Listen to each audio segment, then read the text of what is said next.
All right, so we've had another weekend of football. Just wanted to come in and give some thoughts, really just kind of on Rangers and then just very quickly on Man City and Arsenal. So there's a lot of pressure on McInnes this weekend going into the game, especially after going out of the Europa League on Thursday. And it's been a really, really sticky start for him. And there's been some noise about him needing to be sacked from Rangers fans and like he's not the man and he's a load of rubbish and he's a fraud and all that. And you're just like, whoa, very, very fast. And I get it. I get it with the club that Rangers are. I get it with the demands that the club that Rangers have. And I get it with the frustration with the reality of the fact of where you guys have been. And I say this a lot, and this is not meant to be an offence to any Rangers fans, but I always say like Rangers and Celtic dominating the league, but it really has been Celtic since Rangers went down and then came back up. I think Rangers have won one league title in that time under Steven Gerrard, right? So it's been a complete domination of Celtic, and I, as a neutral fan in the Scottish game, want Rangers to be back up there challenging and make it a more interesting league. Look, the games are still good when it's the Old Firm games and everything. You check them out and they can beat each other and Rangers might push Celtic a little closer and all of that, but Celtic have ultimately always got over the line. So Rangers are just in that position where it reminds me so much of Liverpool, where so many fans are like, this is where we are and that's fine and that's right and that's the demands and that should be the demands. But the reality is you're below it and you're trying to chase it all the time. And I just thought for McInnes, who they've wanted for so long, it seems like the kind of fairy tale story. He's brought Shankland with him, he's brought Devlin with him, right? It just kind of all seems like, yeah, okay, it's meant to work. And then Celtic go and they look as good as they've looked in the first couple of games. I know they just get past Dundee, but they look good against Kilmarnock. They look good against Dundee United at the weekend in the Cup. And then Rangers are struggling, so it heaps more pressure on McInnes, and that's the nature of the job being at Rangers, and he'll know that, being there. But then he goes and gets that win yesterday, and it's 5-1. And I didn't see every single minute of it. I seen a decent amount. Was kind of flicking between that and the Arsenal-Man City game, going back and forth. And when I seen it kind of was 3-1, 4-1, I didn't really tune back into the Rangers game too much, to be honest. But the win is huge, and it's an emphatic win. It's over the League Cup holders, St Mirren, and you can say what you want about them, but they're the League Cup holders, right? So it's a big win for him, and that could be the moment that he needs to go and kick on there. But yeah, he's gonna have to just keep it going. He's really gonna have to keep it going, and that could just really be a turning point. And I read an article just now in the Sunday Times, and it talked about that time period of Russell Martin. But what it got into, and this is where I think Rangers' problem lies, is the players that you guys have got are so scattered between all the different type of managers that you just keep running through, that folk are like, well, McInnes hasn't really settled on anything yet. No wonder. Everyone's all over the gaff. Some players are Clement's players, some are Danny Rose players, some are Russell Martin players, and now you've got some that are Derek McInnes players. And all of those managers are all different, right? If you think about them all, they're all different.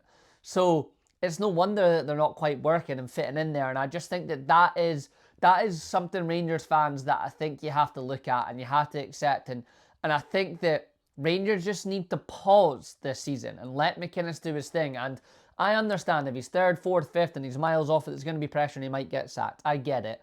But A, I don't think he will be, and B, I just think you just pause it and get a bit of continuity going at the club, because it's just the biggest issue for me when I'm watching the team. Everybody just looks a little bit all over the gaff with regards to style, and I'll be honest, I don't think a lot of the wingers are that great either. I don't think they are. So we'll see what happens with it. But let me know, Rangers fans, where you're at now after that 5-1 against St Mirren. It's probably obviously a win's always going to help, but can it be the turning point? Obviously Thursday you got the Europa Conference League playoff game at Ibrox as well, which is a big one for him too. So it's a big little week for him. So let me know in the comments what you think, Rangers fans, and obviously general football fans, about that whole situation. Quickly, just finishing off on Arsenal and City. Watched the majority of that yesterday. Arsenal were brilliant. Arsenal were really good. They look sharp. They've started off right where they left off. They actually looked a bit more free-flowing than they typically did, while still having that defensive stability there with Gabriel and that are still high-fiving all the blocks and everything that they're doing, and they're still wrestling at the corner. So they're going to have that element, and that's who they're going to be. And if rules and stuff don't change, teams are going to have to just deal with it and find a way to get on with it and not moan about it. But they looked really good. They looked really good. They started off, like the boy that they've signed, the winger, was brilliant. 2 assists there. Havertz looked good. Odegaard was just dictating the game. I thought he was absolutely excellent. He starts Bruno Gomes, which I think says a lot about what he sees with him there. Obviously, I know Declan Rice isn't playing either. He would probably start ahead of him.